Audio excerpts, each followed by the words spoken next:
Hello and welcome. Today we have with us Sheikh Essam Ishaq, Sharia'h scholar from Bahrain. Assalamu alaikum, Sheikh. Alaikum salam wa rahmatullahi wa barakatuh. As an active educator on Islamic finance and a prominent Sharia'h scholar for Islamic finance, what are your views on the Islamic finance industry today? Bismillah ar-Rahman ar-Rahim. Alhamdulillah, Islamic finance has achieved great strides in the industry over its short span of life of just more than 3 decades. In some areas of the world, it makes up around 70% of the market, such as Saudi Arabia. It makes up a very considerable part of the market in Malaysia, of course, and in other Gulf regions. And it's beginning also to make an impact even in Western markets, and people, especially after the international financial crisis, have been more willing to see and accept the advantages and the positive aspects of Islamic finance. And this is, of course, based on the fact that it's divine guidance that has directed us towards basing our economy, our financial transactions, on actual assets and real services. We all know that, of course, money is not considered a commodity in itself, and therefore the rulings and injunctions pertaining to the exchange of money for money are much more stringent in Islamic finance and Sharia than they are relevant to dealing in tangible assets or usufructs and services.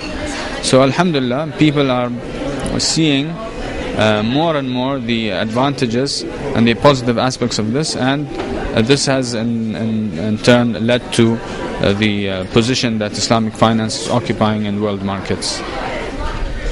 Yesterday at the forum you mentioned that there was a harmonization in Sharia standards between the regions.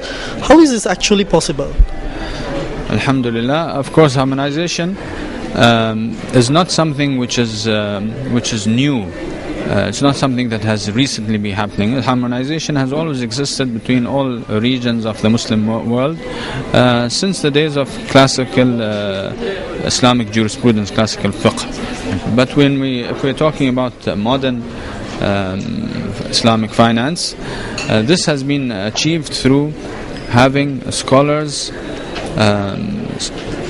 as members of the boards, of the standard setting boards, scholars representing all the various regions of the Muslim world.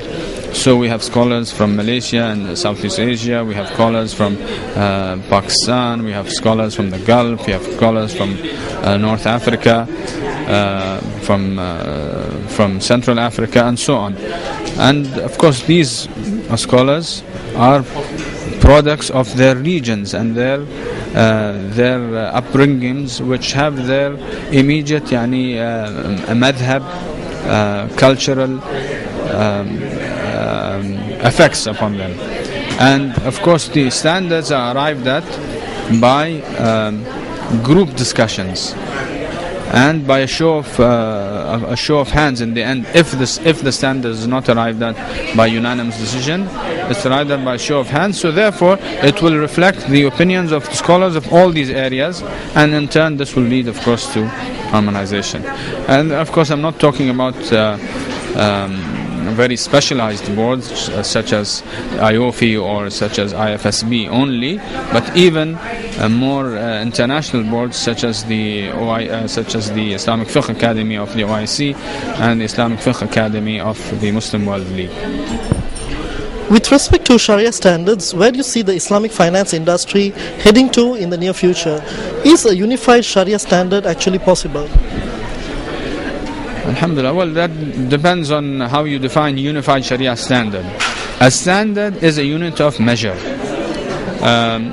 First of all, as I said, my answer will depend on what you mean by unified. And if you mean by unified just having one standard for the whole world, I would question whether that is something that we want, or whether that is something that's desirable.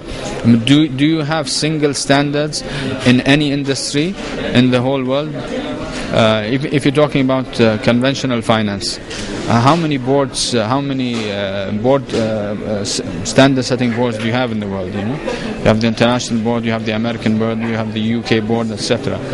If you're talking about even scientific, purely scientific standards, you have the SI, System International, and you have some local standard setting boards, such as in the UK and such as in the States as well.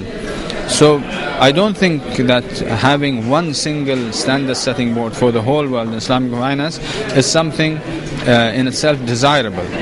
But of course you wouldn't want it to be very fragmented. You wouldn't want 20, 30 standard setting boards. And I don't think that's also, not only that's not feasible, but that's not something realistic. Alhamdulillah, having 2, 3 maybe maximum standard setting boards will reflect the internal pluralistic nature of Shari'ah as a whole, and it will reflect the strength and viability of Shari'ah and Islamic jurisprudence, in that it can